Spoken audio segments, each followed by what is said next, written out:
Can people tell that we have a dog right here? Tell me now that I'm simmering I didn't down. take that many treats for her. What is her name again? Angel. Angel. Yeah. Hi, Angel. Angel. Mama loves Angel. You have to lie down and relax. We have a Blue. Oh. He was That's his bred to name? be Blue. We thought we tried Chauncey for a while, but then when you go in a dog park and go, Chauncey, you and the dog become instantly embarrassed. Now, was that because of Chauncey Gardner? Yes, because he was a rescue, but kind of a high-class rescue. He was bred to be a show dog, a mini Aussie, and then just kept growing into monster Aussie size. And so What's they gave Aussie? Australian Shepherd. Oh, Australian Shepherd. And then was given away to someone else who loved dogs and showed dogs, and then she passed away and da-da-da-da.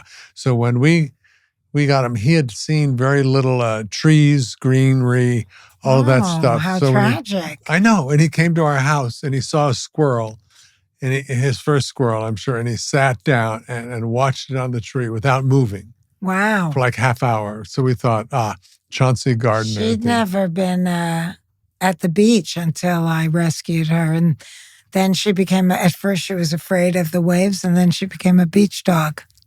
It's a great place for dogs to run. And we had a puppy once that got to be really strong running on the beach. But no more, not since the Palisades fires. We don't live there anymore. Thanks for coming in. Thank you for inviting me. Can we start? Well, first off, I loved acting with you. Oh, yes. On The Mayor. You have to know that there isn't that often that you get an opportunity to do a guest on someone else's, particularly a sitcom, and it's that fun and interesting. Yeah, it was. It was really fun. I'm sorry that didn't go on that show. I really enjoyed it. So that was fun. But what I really want to start off with was how much Mary and I loved your performance. Oh, in Marty Supreme. Yeah, Marty Supreme. We you. watched it a couple nights ago. And this sounds like, it always sounds bad if somebody says, we wanted to see more of you, like there's something wrong with the film. They didn't do it right. But we just literally wanted to see. The director hears that a lot, and a lot of the reviews said that too. And did you shoot more? Was there more of you? There was a little more. There was definitely some more, but not a whole lot. It could have been more developed, I think, the character. But I say leave them wanting more is probably better than... Yeah, you're really good in it, Fran. Thank you. You are, because you. It isn't a big, huge on-film part lengthwise. So for you to come across so fully blown as a human being who, that's so nice. You understood and had so much gravitas. It was really lovely. Thank you. I appreciate that. Yeah. I really do. I mean, I'm really enjoying being in a movie that's this buzzy. Yeah. I mean, I don't know. It's been a number of years before I've been lucky enough to be in something that's so hyped, so critically acclaimed. And now the cast was nominated for both the Actors Awards as well as the Oscars. So it's really lovely. Great. Good for you. Thank you. There's so many wonderful performances in films that don't get buzz, and so no one really sees them. That's true. And you don't get that It's true, attention. and that's usually the ones that I'm in. That's why this is such a nice, new experience. How'd you get it? He called me, Josh Safdie, the director and also co-writer of the screenplay. And, I was actually supposed to do a different movie with him that was about baseball. And it had Adam Sandler in it. And I would have been playing some scenes with Adam. And it was very dependent on the real baseball season because he wanted to shoot a lot of stadium scenes with real people and baseball players. And when the strike hit, Josh started calling me to get a pulse on what was happening because the movie, he was losing the baseball season with every passing week. Right. And so we kind of developed a bit of a friendship. I always took his call and brought him up to speed on where we were at. But sure enough, the strike outlasted the baseball season. And I don't know if that movie's ever going to come back around, but certainly not until the baseball season comes again. That's Angel. Can I just claim for the YouTube viewers, my big silly grin was not because of what you were saying, because Angel came over and I got a little attention. Close and maybe she personal. smells blue. Yeah, definitely. Anyway, then he offered me this part to play Timmy's mom. And I was, just really delighted. I'm a big fan of Safdie and also of Timmy. Wow. I like him in all of his movies. Yeah. So, to play his mom, it's a distinguishing character in the movie because I don't really have to say anything except I play his mom. I play Marty's mom. And it's nice that I'm a part of it. Great cast, great direction. I'm very, very thrilled. And I brought my 91-year-old mom to go see it when I was visiting her down in Florida, and she absolutely loved it. Yeah. And most people do. I haven't really, maybe people are not telling me, no more, no. Or you're going to have to go out. For the listeners, Fran is now talking to me, not her dog. I can't remember what year does the movie take place? I forget. But the production value was amazing too. It was really beautifully shot. It's beautifully shot, and the music was great. Yeah, it was very riveting and kept the pace of the movie and. The whole movie is just such a complete ride. Yeah. You get on it and you're not, it's just unrelenting until it's over. If you had your druthers, would you stick more to film now or are you up for anything? Well, I don't see myself doing another sitcom. Nor I. Oh, really? Yeah. At least the 3-camera live, that takes a lot. It's just the idea of going into the soundstage every day. The last one that I did wasn't my show. I played the mom in it. And I really didn't, I loved the people, but I didn't enjoy the experience that much. Because we were shooting it over the winter months. It was pretty dark when I entered the stage and it was dark when I left it. Right. And I thought I just lost the whole day. Was this worth it? Is this how I would have wanted to spend the day if it turned out to be the last day of my life? And it wasn't. Now, maybe when I'm writing and executive producing, directing, all of those hats that I wore in my own shows, maybe it would be more stimulating and, gratifying. Right. But in this situation, I think just playing the mom in it, it just wasn't enough for me. And I felt like I could have been doing other things during my day. Well, let's back up then. And then this is what I do. I back up a lot. That's okay. I just recently listened to you talking about your plane ride with the head of head of CBS, right? Yeah. And you said that you had done a lot of work before then. I did do a lot of work, but nothing was, I was getting known within the industry. I don't know how known I was with the public. Right. Besides being maybe that girl with the funny voice who I saw in this or that. But I was still trying to define myself as a lead and a star instead of the nutty neighbor, Right. the third banana, and when you're like, got a funny voice, maybe, I don't know. They didn't really see me as the Right. star as much as I did. And I really had to create my own show. So you get on a plane, you're going to Europe, Yes. coincidentally. You end up 9 hours of talking to The president Jeff, of the CBS. president of CBS, and convincing him Yeah. that, he wasn't, he said there's a lot of pilot scripts coming down the pike and we'll find something else for you. And I said, you won't, because I'm too unique and it's not going to fit me hand in glove.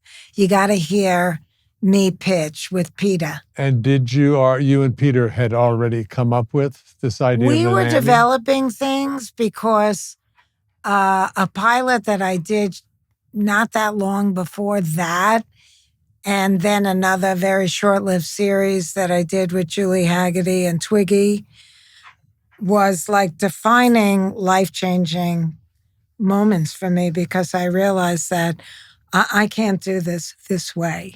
I feel like I'm, smarter than a lot of the people I'm working for, and they don't know what to do with me. Now do that again, because that's accurate. Would be my guess. Turned out. I'd be so afraid to say that. How did you know? How did you have the whatever within you to not have it be an arrogant, misguided thought? Because a lot of people think that, and they're very misguided, and they end up not very satisfied people, in my opinion. How did you know? Because Because it's not arrogant coming from you. No more. Okay, No more. I'll move on. Then. I'm not. Audience, I'm talking to the dog, not Ted. I actually thought to myself that if I can't be on the inside in a big way, I'm getting out, because this, waiting for the phone to ring and doing what they see me doing is unfulfilling. And when I was very young, I'm very aware of life lessons that the universe offers me throughout my life. And I was actually a teenager just starting out as a professional actress. And I went on an audition for a commercial, and I was still living at home with my parents. You had to take like 2 buses and a train to get into the city from where my parents lived. And I went all the way. I took the 2 buses, took the 2 trains, put on the makeup, did the hair, all of this stuff, went all by myself into the city. And when I was at the audition, I kind of held back. I felt self-conscious about what they wanted me to do. It was just a commercial, but it seemed so stupid. But all the way back home on the train and the 2 buses, I had such profound regret, because I knew that I didn't get it because I got in my way. And when I should have just thrown myself into it 150%. So that became like a life lesson to me that, go for it. Because the feeling of regret is far worse than if you just do it. That was why I had the chutzpah to talk to Jeff on a plane, because I would regret that I didn't carpe diem in that moment. And that was why I decided I have to get on the inside or get out. And I gave myself a finite amount of time, and I manifested it. Because I have to be, even when I was president of SAG-AFTRA, I was never really involved in the union prior to that, short of being very proud to be a union member from the time I got my first union card. But I never was on any committees. I never ran for any office. I was invited to run for president, and I knew I would be good at it because of all my experience that led up to that one defining moment. And I told everybody very candidly, I could not do what you guys do. I have to be president or nothing.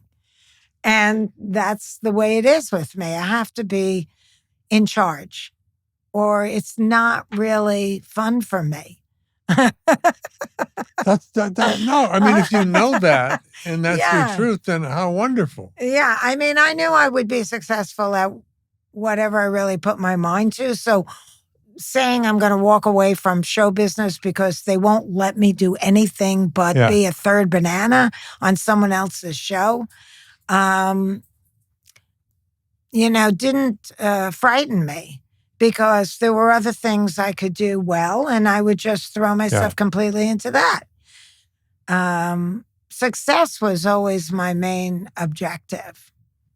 And as an actor or as anything, I wouldn't be, like I was in my 30s when the writers were on strike, and I went on unemployment, and I said, I'm not going to turn 40 and still be doing this. On and off unemployment, forget about it. I'll drop out before I become one of those, actors that are really waiters. It's not for me. Your mom and dad, are they? My dad passed away a year and a half. March will be 2 years. And my mom, God bless her, is still alive and well. And I was very close with both of them and remained so with my mom and spiritually with my dad. And, they were very, very happily married for all of their marriage, which was a very long and beautiful one. And when I was a child, we shared a bedroom wall. And even as a kid, I remember listening to them giggling on the other side of the wall and thinking that was like music to my ears, that I was lucky to hear them be so, in love. Yeah. I brought them up, but I'm glad you got all the way back to Queens, basically. Yes, Flushing. But your mom and dad, if they were in the room talking and listening to us talk, would they recognize that person that, had the chutzpah or learned the lesson after the commercial and the chutzpah to sit next to the head of CBS? That girl way back when you were a little girl? When I was in middle school, now they used to call it junior high, you had to take some kind of an elective course, and one of them was typing. And my mom said then, you don't need to learn typing because you're going to have a secretary. And that was when I was like 12. So. And she saw that in you, not just she was trying to manifest self-confidence or something in you. No. She saw that. I was once, when I was still in elementary school, we were on a fire drill. So the class walked outside of the building as a class. And I saw across the street, there was a for rent sign. And I knew my parents were looking. And I said, right across the street from the school park, it looks like a very nice building. And that's where we moved. How old? How old were you? I think I was 11 or 12. Yeah. So, I'm me, and I've been me my whole life. That's amazing. I'm trying to see if I can apply any of it to me and learn. I'll do that on my own time. You don't need to learn anything. You're doing great. I do. I am, and I do. Mm-hmm. So you convince Jeff to have come in with an idea to pitch something to him or them. Yes. Right? And you and Peter, your husband? Yes. At he that was moment, my husband at the time. / partner? Yes, we were developing together. We hadn't really done anything. I think he actually wrote something with Dan Aykroyd that so he was a writer, pilot. Producer. Yeah, he started out an actor, and I told him that you're much more empowered when you talk about writing and producing. And the acting, you're very insecure. You can't take rejection. It's not healthy for you. He took a And, moment and finally talked to you again. Did it hurt? Or did he? Him? Yeah. Or did he get it? He got it. I Oh, think wow. he got it. It was Yeah. a little hard for him to walk away from it, but he knew what yeah. I was saying was true. He would get depressed if he didn't get something, or if he'd beat himself up. He'd think that he made a mistake. He shouldn't have done this. Why was he so nervous? All of this. Yeah. It was just very unhealthy. And he came from a dysfunctional upbringing, so it didn't feed him in a healthy way. Okay, so you guys are partners looking for something specifically for you to do, or just projects in general? No, we're trying to come up with an idea. Yes. And you call him at one point and say... It wasn't until on that trip I was with Twiggy, the one and only, who was in that short-lived CBS series we both did along with Julie Haggerty. They did, I think, 7 episodes, aired 4, and then pulled it. So, but I remained friends with Twiggy, and I was going to see her when I was in Europe, except she and her husband were working on a project. And so I ended up spending time with their 12-year-old daughter. And she said to me, my new shoes are hurting me, while I'm schlepping her all over London. And I'm thinking, why is she telling me? Does she want me to take her back already? We just got here. So I said, oh, honey, just step on the backs of them. And she said, won't that break them? And I said, break them in. And I couldn't get this relationship out of my head because it felt very funny to me that I was telling her what was good for me, not what was good for her. Right. I really wasn't behaving like a true child caregiver. And I called Peter in the middle of the night, London time, in LA. And I said, I think I got the idea that we should pitch to Jeff. What do you think about a spin on The Sound of Music? Only instead of Julie Andrews, I come to the door. And he thought for a moment and then said, that's it. That's the one we'll pitch to CBS. As soon as you get back, we'll develop it a little. But honestly, we went in with that log line and they greenlighted it right there and then. So as producer, right, you and Peter? Yes, we weren't executive producer. He might have been, but I wasn't. And I was a producer. What does that mean? You were a producer. Yeah, I think that they were all concerned that I would maybe have too much say. Yeah. Back then, there weren't a lot of women star executive producers, writers, creators, but eventually I did get everything. But it was your, right. It was your idea though. It was my idea, but it was created by me and Peter because there's so much that he contributed to it. Right. But were you both in the writer's room? I had my own writer's room because I broke and outlined every episode. And I never took WGA credit for doing that, which I actually regretted because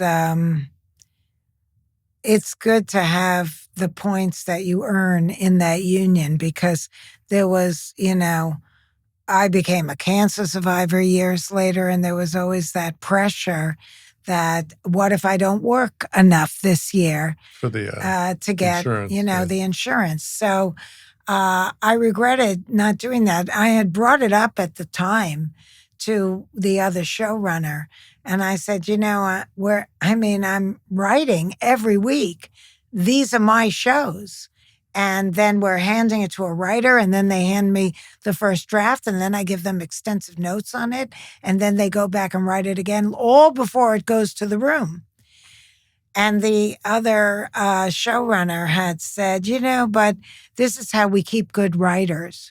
You're a star. You're making the lion's share of the money. And if you take the story by credit, then you're taking it away from the writer.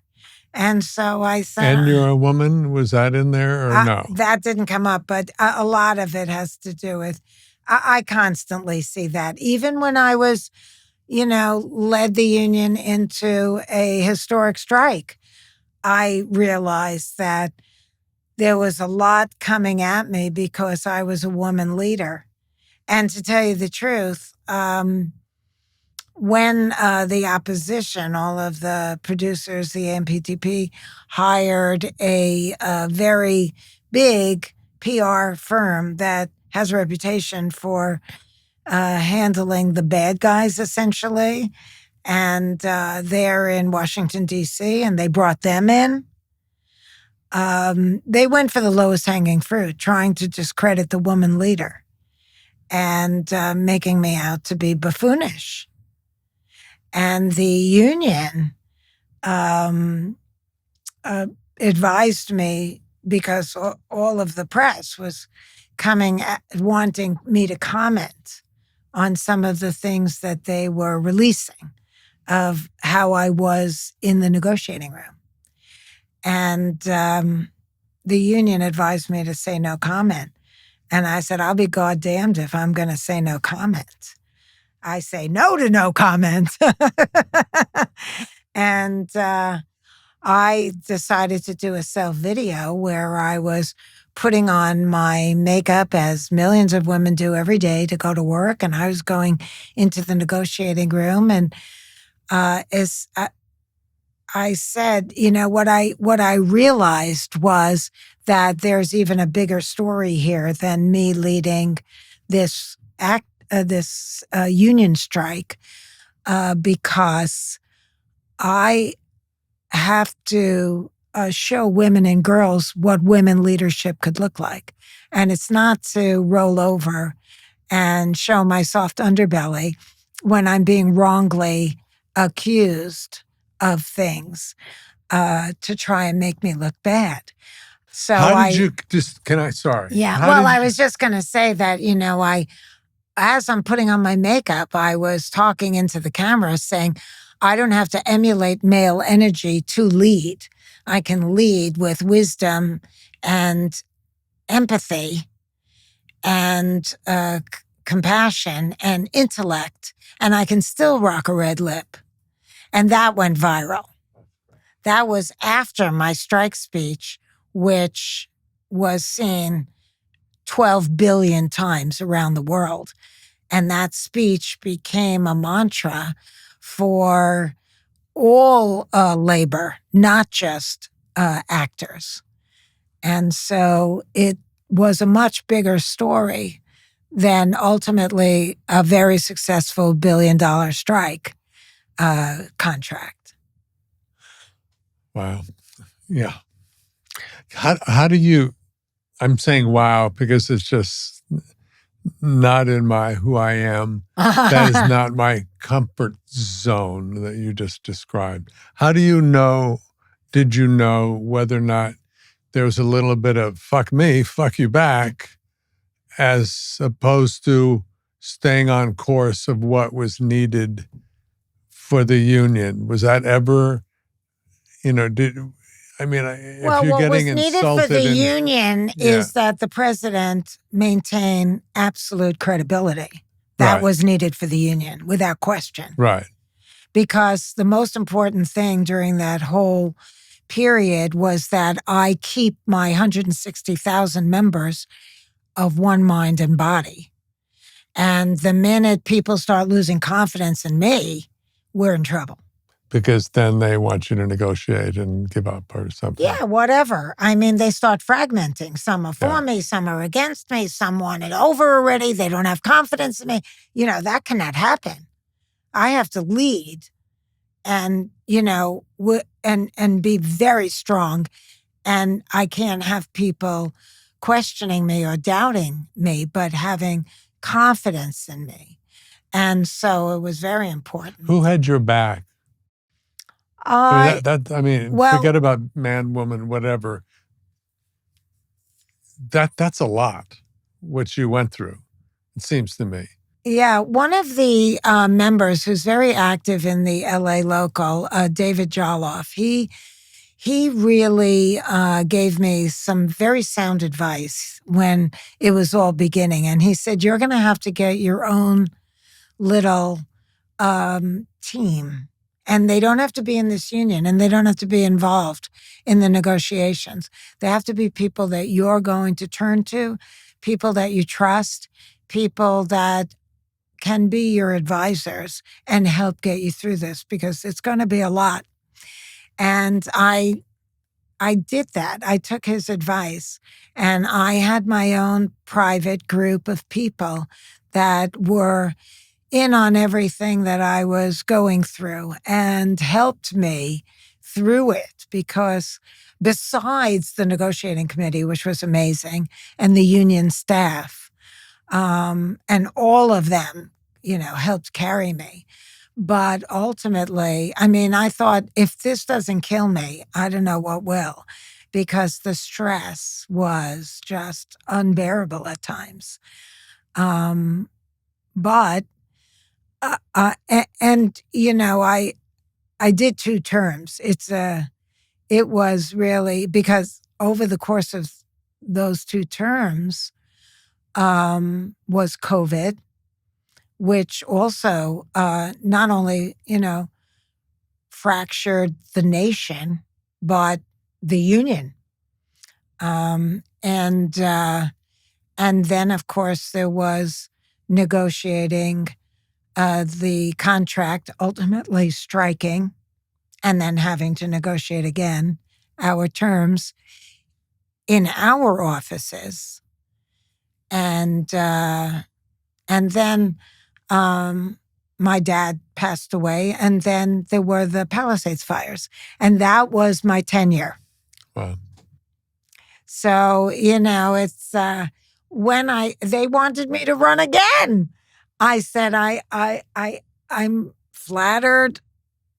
I can't. I absolutely can't. I have to find my way back into my career, and I thought I was going to be blacklisted after that, quite frankly.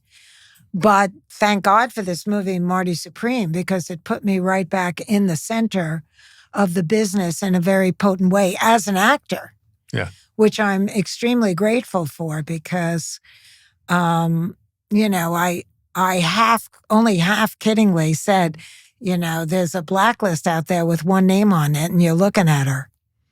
So I didn't really know how long a grudge was going to be held, if at all. I didn't know. But, here I am. They'll come knocking. So how about the, how long ago was that? When did your tenure end? It ended this past September of 25. Right. So how's your, how did you take care of yourself after the fact? Because that's a lot of adrenaline pouring through your body, a lot of anger coming your way, a lot of all that stuff. And I've heard you talking. I would love to talk in a minute about how unexperienced grief, unexperienced anger can harm you, your body, and all of that. Oh, You must have been pretty conscious of somehow taking care of you and your health and your body in the midst of all of that. Yes, very much so. As a cancer survivor, I have to really self-care. And also... what self-care means emotionally? And physically. Okay. My world became very small. Yeah. I had to rest a lot. And, it's funny because during the strike, during that time. Yeah, during the strike, and even during the presidency, because it was really one thing after another. I forgot to even mention that, the Hamas-Israeli war broke out while I was president, and that also divides a union that's very quick to fracture. Yeah. And we, as a union, represent people from many different nations all over the world, and for me, I felt like it was really important to set a very strict policy that we don't engage in polarizing conversation, but we encourage all the members to align themselves with special interest groups that are geared for that and completely in agreement with your point of view. And I encourage people to do that. I'm an activist, but within the halls of the union, our objective is to protect our members with contracts and protections. And in order to really successfully do that, opposite, behemoths like the industry studios, you have to be of one body, one mind, one heart. And you can't bring in there very volatile subjects. And there's a wealth of them that will very easily fragment the member body. When right outside our doors, there are really noble activists that are ready to welcome you into their folds and go for it with, great zeal. Advice. So, that was all part of it. And that kind of leadership, it takes a lot of guts because people very quickly fall into a predictable pit. And it's very hard to climb out of that. And I, can see it coming from a mile away. So I had to be very strong about how and why this must be for this union if we're to be successful as a union, because we're unique. Some unions, like almost everybody in the union, is cut from the same cloth. That is not SAG-AFTRA.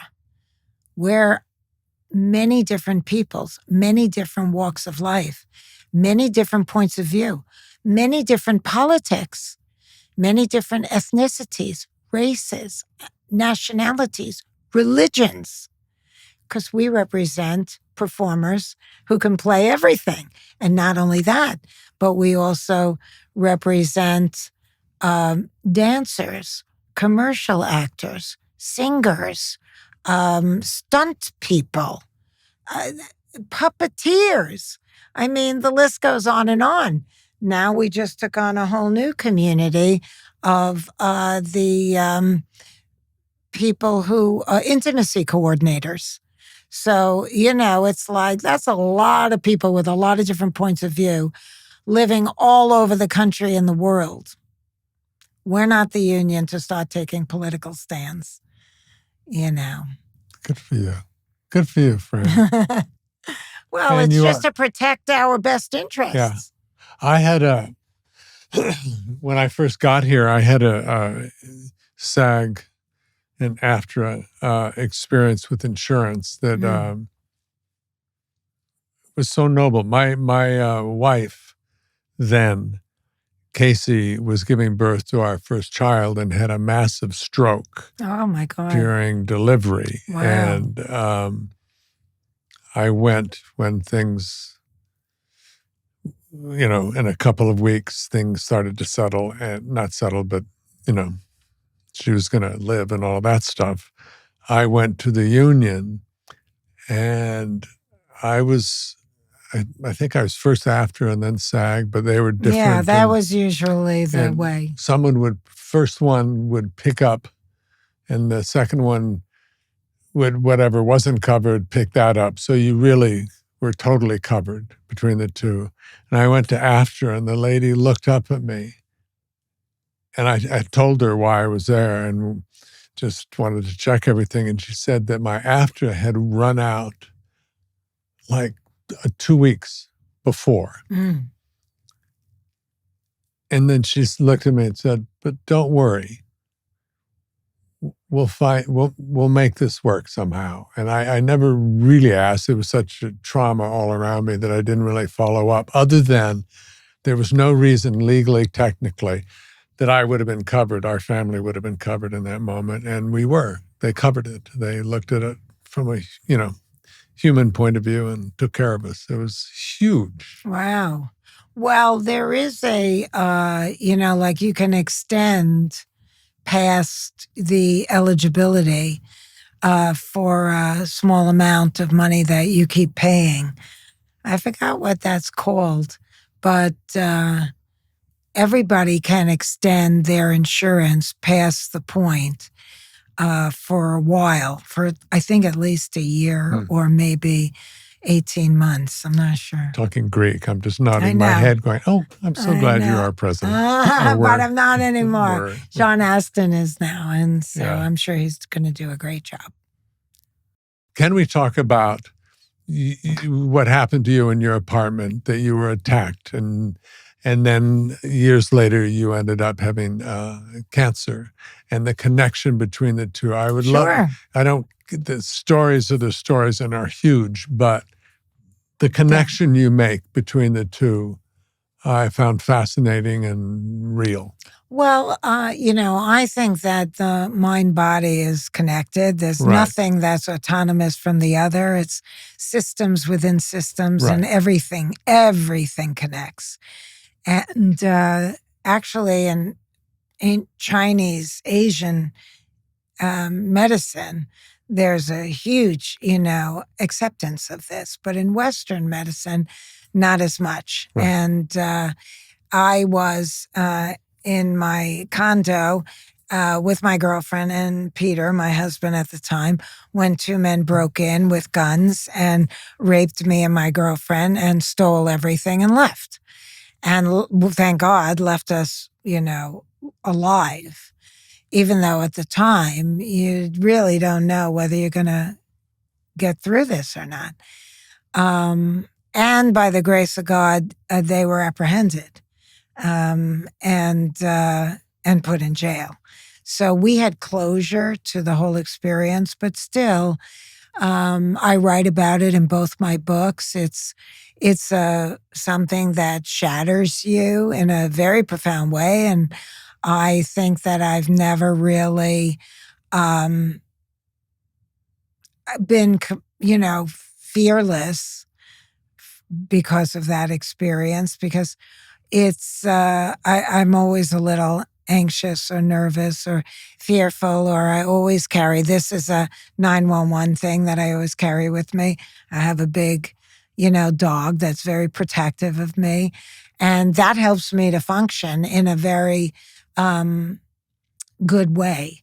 But it's, everybody, it manifests differently in everybody, but that was kind of how it manifested in me. And yet I didn't really completely unpack what I was feeling. I just sort of went back to my life and let these residual neuroses kind of begin to rule me. And this is in the middle of The Nanny. No, Before. Actually. Yeah, it was probably like 8 years before. And then I got The Nanny. I mean, we made The Nanny happen. And the last season of The Nanny, which was in 98, 99, I started to have symptoms that I couldn't really explain. And over 2 years, I went to 8 different doctors. And I was told I had perimenopause. I was told, I needed to go on hormone replacement therapy.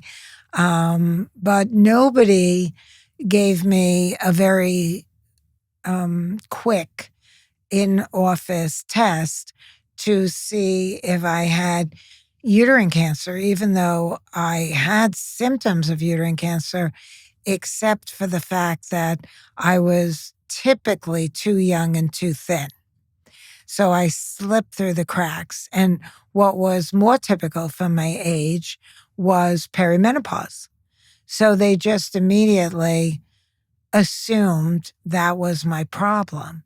And after 2 years, the last HRT that I went on, I had breakthrough bleeding that was 24/7, not just minor, but really like full on.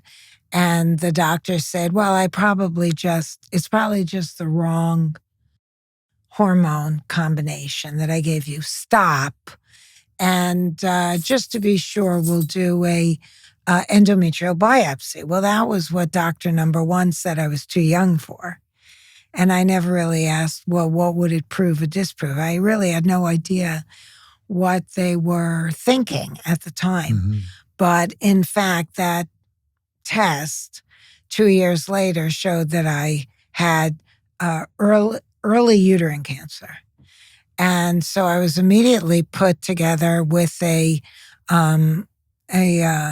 gynecology oncologist.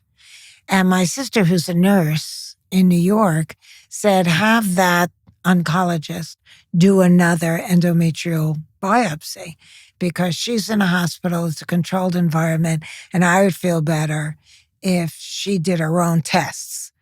So the oncologist said, well, I did check with the pathology report, and this is you, and you do have this. And I said, I'm not doubting that I have it, but my sister said that you need to take your own tests. And sure enough, the next day she called back and said, am I glad we listened to your sister? Because the doctor in her office took too superficial a tissue sampling of the endometrial lining of the uterus, and where she was picking up on cells that were like just turning to be grade 1, or I'm picking up on grades 3 and 4. Wow. And I said, well, what's the highest grade? She said 4. And now I'm concerned. And this isn't something that just started. You've had this a couple of years. So that kind of was just really very difficult news to hear. And I felt like if maybe it wouldn't have happened, not that the medical industry would have missed it, because that happens all the time. So much so that I felt the need to start my own nonprofit called Cancer Schmancer, because, more people should be recognized in the early stages, but they don't get the tests that they need that would rule out that. And so, I'm turning patients into medical consumers and empowering them to know how to deal with their doctors. But I always felt like, because I really didn't deal with the rape in a very healthy way, it created a cancer within me and poetically in my my female parts. So I do think that there's a strong connection, and I think that it got me on a path of feeling my pain much more so than I used to. I used to kind of put it away and just get on with things, and thought that that was a sign of strength. Yeah. But in fact, strength is to lean into your pain, to allow yourself to feel your pain. And, I'm really good at doing that now. Good, yeah. But I wasn't 25 years ago. But the cancer was an opportunity for me. And because I'm kind of a Buddhist, I'm always trying to understand, why is the universe presenting this to me? Yes. And what can I learn from it? That's so empowering. Yes. You go from... turn everything. Otherwise, you're the victim. Right.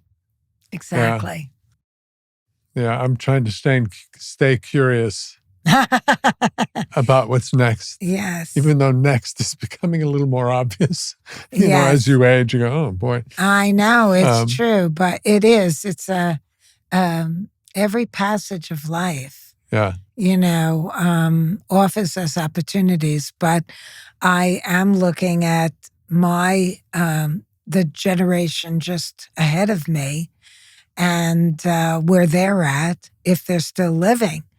And so, that's the next chapter, the next passage. Just going back for a second, I've known a lot of women who have had breast cancer. My mom had, I'm pretty sure, environmental breast cancer. She was downwind from Nevada atom bomb testing, and it was so clear that the government didn't even ask if you could prove you were downwind during those times and had cancer. They would give you $10,000 or something. And my sister also preventatively had a double mastectomy.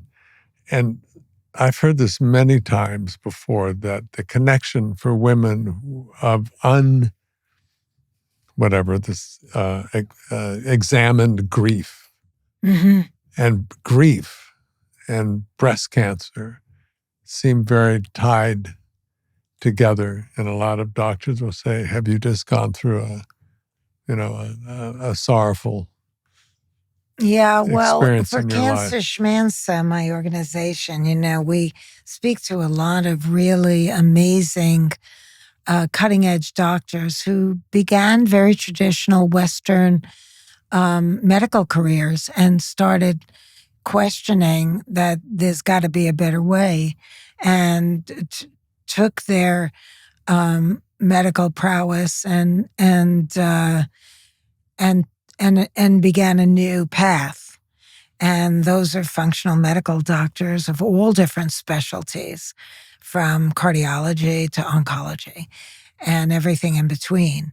And they look at the body as a system, and that includes your emotions, which is so important. And that's why even, I think that most people nowadays have accepted that stress is a killer. Yeah.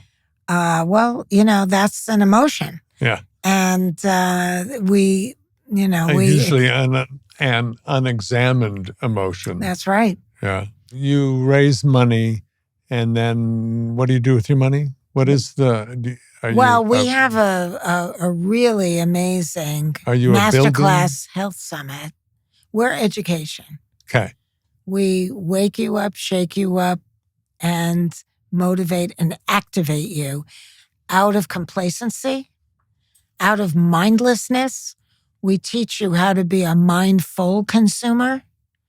We teach you how to become better partners with your physician. We have a very progressive program called Detox Your Home. And annually, we have the Fran Drescher Masterclass Health Summit. This last one, every year it's a different theme. This last one was Empowering the Aging Woman. I had the privilege of interviewing Jane Fonda. And then we have 3 great doctors. Yeah. You go to Cancer Schmanza, or you go to YouTube, and you can watch it as it's happening live. We're also involved in Washington. How so? We got a bill passed by unanimous consent, which means all 100 senators said, yes, Fran, which is a feat. And I was written up twice in the congressional record. And that was the Gynecologic Cancer Education and Awareness Act, the first of its kind in U.S. history. I'm thinking that it might have been in 2007. Okay. And from there, it was at the tail end of George W. administration.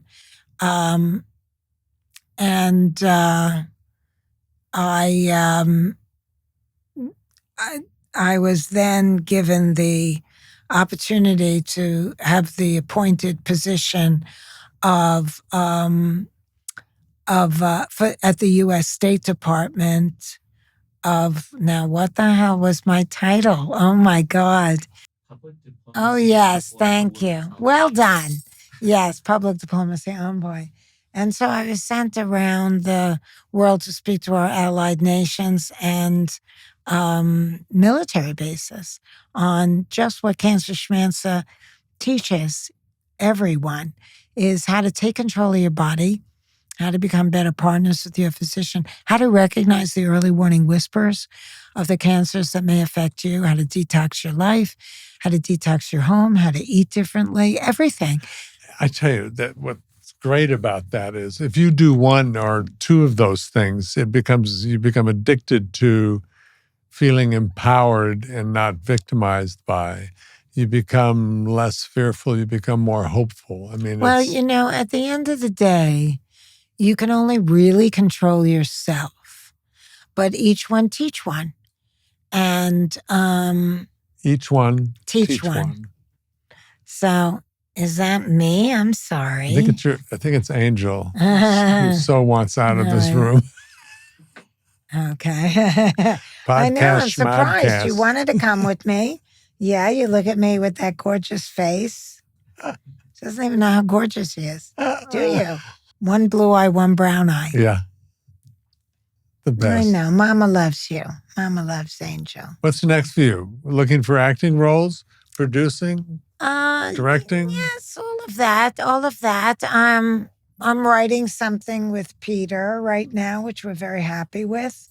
And I probably have another book in me. I've written a couple of New York Times bestsellers, and I haven't really sat down and talked about the enormity of the last 4 years and everything that kind of led up to that. And I might be working in Germany in April. Nice. There's an interesting part that I'm considering doing. And how nice to consider doing something. I know.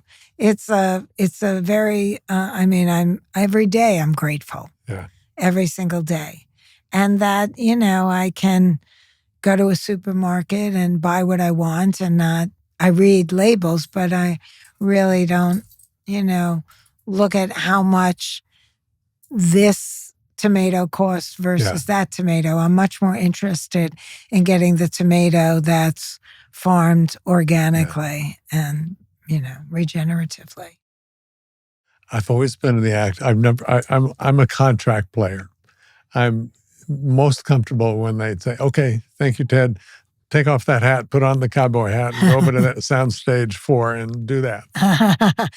Well, you've been a star a long time, but if you're so easygoing, then maybe I'll hire you. Because I love male leads that are like that. I was always so grateful for Charles Shaughnessy on The Nanny because he was never threatened by me. He knew I had his back. He believed in me. And he was always very supportive of me. But not all men are. And I've worked with both. And it's Which is so silly because acting is a contact sport when done right, I think. Well, there's a lot of ego and dysfunctional people in our industry. But if you, in the middle of this contact sport, metaphorically, when you smack somebody, you want them to smack you back harder so that you're into this ping pong game or something, whatever. Right. Acting and reacting. You want a strong leading man or a strong leading lady. It seems very strange to want someone less than. It's not being strong as an actor. Let me understand. Correct. Yeah, it's me wearing all the other hats and being his boss. Yeah. And writing all the shows and, directing some episodes. I mean, and playing, in a part that was really like in support of the female lead. Right. Now, he couldn't have done it without Mr. Sheffield, and he was magnificent, but not all men would have been as magnanimous as he was, and I was always very grateful. I'm trying to think if I'm just playing the role of a magnanimous. I can't say it, so maybe I am playing the role. You mean, and actually you're a pain in the I ass? love how strong my wife is. Mary's very strong. Mm-hmm. She loves men. I do totally too. Loves men and loves women. I'm a man's woman and a woman's woman. Yeah. I didn't know the term sister until I met Mary, and she goes, that person's not really a sister. And I go, oh, I see that. You're right. Yeah. No, I'm very, very supportive of women. And I think it's really important because I think historically, we were almost pitted against each other for male attention. And the more we realize that we don't need to do that and we don't need the male attention to validate who we are, it becomes easier to be part of the sisterhood. I mean, I've been, felt like I'm very supportive of women. For example, sometimes I'm more single than involved with someone, especially in the past years. And sometimes that's threatening to married women. When I'm with someone, I get invited to those couple dinner parties, but never by myself when I'm alone. And, I've always been very candid about the fact that I never understood women that go after married men. I would never do that to a sister. And I don't respect a man that does it either. If you're feeling dissatisfied in your marriage, then, man up and talk about it. Yeah. And if it means a separation, okay, everyone will live, but don't be behind the scenes and hurtful in that way. And I would never partake in that. I don't, so, and I've always been very candid about that. But having said that, there are still a lot of women out there that are threatened by single women.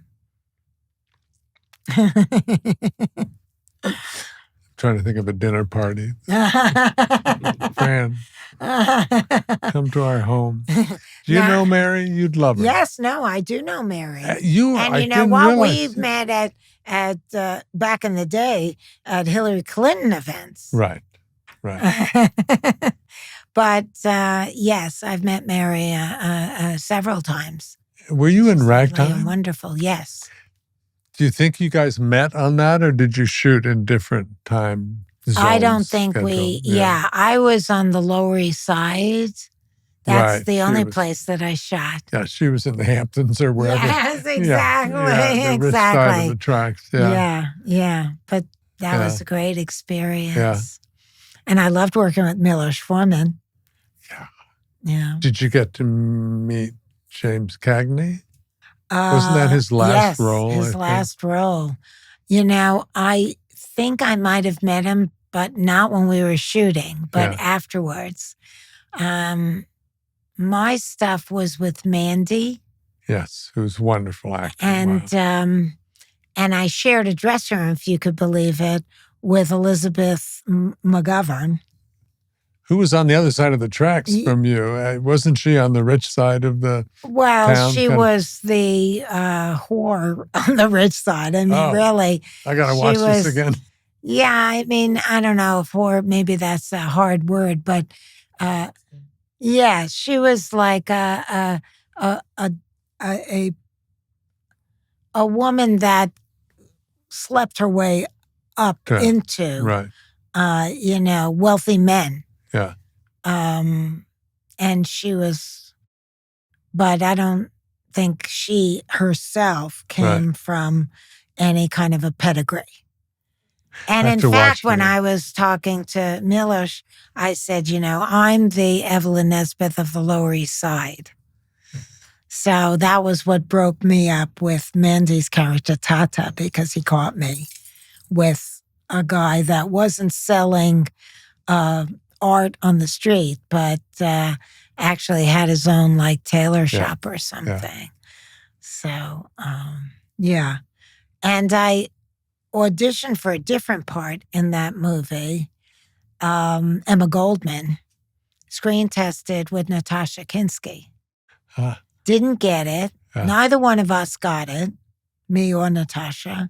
She was auditioning for Evelyn Nesbith, and I was auditioning for Emma Goldman. Neither one of us got it, but then Milos put me in the movie anyway in that small role of Mama. Yeah. Do you think you'd be happy just being an actor, doing wonderful films and roles and everything? Or do you want to go be producer, director, or... I do like wearing multiple hats because, especially in movies, there's a lot of sitting around. And I like to multitask. I love the end result of a movie, and I love that it has a finite amount of work time and then you're done. But the sitting around is excruciating for me. Yeah.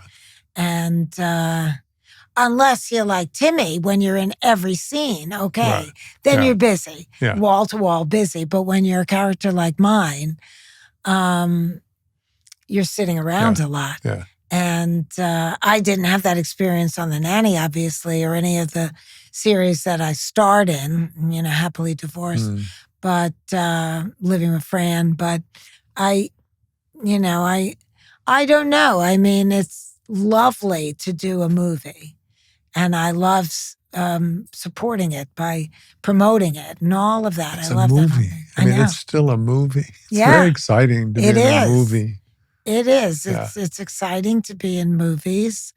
But there is a lot of sitting around. Yeah. It can be excruciating sometimes. The waiting game. Yeah. Oh, it's true. I mean, I don't know. That's just me. But I wouldn't, if this movie puts me back into like either indie films or stuff, I mean, I've done a lot of those, and I've done a lot of movies.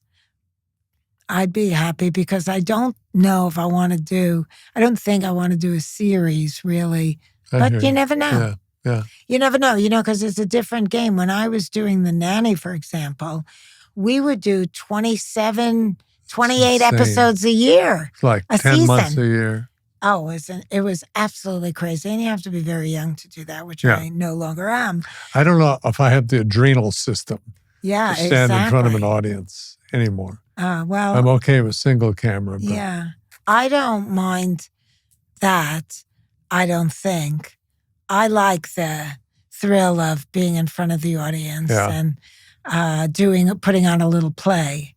And maybe because now with streaming, it's much smaller seasons. So maybe doing a single cam or a multicam without a live audience is, and shorter seasons, maybe it's not so difficult.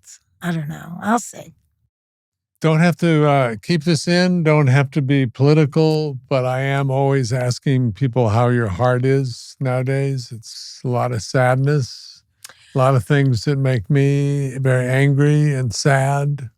Well, it's funny because, I grew up in a family that wasn't directly as far as I knew, affected by the Holocaust like other people that I grew up with and knew who had parents who were Holocaust survivors or immigrant grandparents who escaped the Holocaust or came during the pogrom. All of these historic tales are very haunting. Political, escapes, refugees who left. And I always felt so lucky to be born in the United States where everybody was running to. But in the back of my mind, because of all the countless movies, no, stop it. No, come on. We're almost done. Give me a break. You wanted to come. I was nice. I said, okay. Now you got to wait. Just wait. Give me a minute. But I always, when you'd watch like Holocaust movies and stuff like that, I would always think, would I know when to get out? Because a lot of people didn't. They had their whole lives, their homes, their businesses. They were German. And so why should they go? This is going to blow over. I mean, I'm not going to like leave everything. So in my head, and then they ended up getting stuck. And so for some reason, I've always had this rattling around in the back of my mind. Would I have known when to go? When to just drop everything, pack a bag, and get the hell out of Dodge? Yeah. And now is when I'm beginning to see these, little indications of fascism that frighten me. And, kings fall, empires crumble, and maybe this country had a great run, but as Jefferson said, it's an experiment. And it's either going to recover and come together and or it won't. And it's not the first one. I mean, when everybody was living in ancient Rome, nobody saw that Rome would someday fall. Nobody saw it with Greece. Nobody saw it with Great Britain. There have been many, many empires in civilized world. And, I'm a systems analyst daughter. I see systems beginning to break down in many ways. It was why I saw things that needed to be put in the contract for SAG-AFTRA, because I saw a system where it was broken. And other people got so nervous because they said, well, let's not make that the deal breaker. That's the deal breaker, baby. And I have my deal breakers all the time. And I'm already thinking that if this nation turns into something that I don't recognize, then it's not my nation anymore. I don't know. I don't want to stay too long at the fair. And I definitely don't want to be an ostrich. I want to, keep advancing in a place where this country recognizes that we're a country that's built on immigrants, that diversity is the name of the game. It strengthens us as a people. Improve on our farming, improve on our education, improve on our environment. Don't make money the deciding issue for the way you process decision-making. Make kindness and compassion your compass.